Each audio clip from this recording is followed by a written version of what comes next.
Hey folks, and welcome to week number 5. We have 2 turn-in dates, Monday and Wednesday. So for Monday, watch the week 5 video. You're doing that right now. Read the Essay 2 assignment. Watch Meet Your Librarian. Watch Looking for Scholarly Articles. Find 2 scholarly articles, and then write and submit annotations of those 2 scholarly articles. After that, I want you to, for Thursday, check your Essay 1 feedback, complete your Essay 1 reflection, and continue research discussion round number 2. All right, so we're going to start really simple here. Let's go ahead and take a look at that Essay 2 assignment. All right, so Essay 2 assignment. I'm going to note, just like all the essays in our class, it's going to be due at the end of this unit. So rough draft comes in February 27th, and then the final draft will come after that. We will do peer review on this one. All right, so let's, again, start with some background. Essay 1, which you guys turned in last week, focused on the idea that the first step in the information literacy process is to realize that what one finds on the internet is likely of dubious authority. That doesn't mean it's wrong, merely that there's often a better source out there. Okay? We, I think, figured out that most popular sources lack something compared to their scholarly counterparts. Now, that typically then means that students will just click the scholarly sources box in one search, and that's our database, and it will presume that whatever information comes is fine. But often it's not. Scholarly studies are only as good as the work that goes into them, and often different studies on the same subject end up coming to different conclusions. All right, so here we go. For Essay 2, I want you to find 2 scholarly studies that are looking at the same thing. Now, if you'd like to use the scholarly study from Essay 1 as one of those, that's perfectly fine. The important thing here is they must be scholarly studies, okay?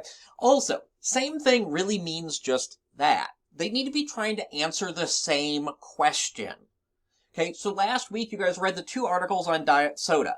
Although they did try to answer that question a little bit differently, both of them were looking at the impact of diet soda on weight loss or weight gain, okay? In other words, does diet soda help you gain weight or cause you to gain weight?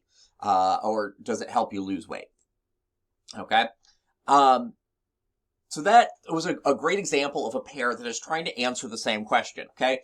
You can find 2 articles on prostate cancer or something, but that doesn't, unless they're looking at the impact of smoking on prostate cancer or something very specific, they're not trying to answer the same question. So it's really key that they're trying to answer the same question. Okay, once you've got the 2 articles, your goal is to figure out which one's stronger, or how they differ, or what we as a general public should take away from the results. Okay, what's the takeaway here? They can come to similar results. Okay, they don't have to be polar opposites. Even ones that come to similar results are somewhat different. And then we have to consider why. Okay, because that'll help us understand what the takeaway is. In order to do this, I want you to consider the author's background, the journal in which it was published, any statements or possible conflicts of interest, the study design. A lot of the details on how to do this are going to be in the upcoming 2 weeks, okay? You might do a little bit of research for this in that you might look at the author or journal or conflict of interest, but ultimately it won't be the type of research you wrote in high school or that you'll write later in this semester, okay? Still an analytical paper. Essay 1 was analytical. Essay 2 is going to be analytical. Essay 3 and 4 will be research papers, okay? There's a little bit of background information, additional criteria, and details here. So again, we are back here. Here's the Essay 2 assignment.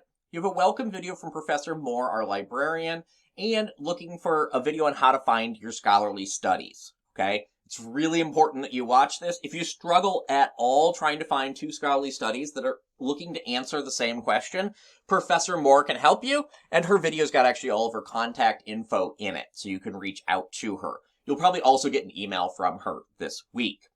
Then, we're going to submit annotations for Essay 2 right here. So you're going to write an annotation of each of those 2 scholarly studies and submit them there, okay? Then, Essay 1 reflection, okay?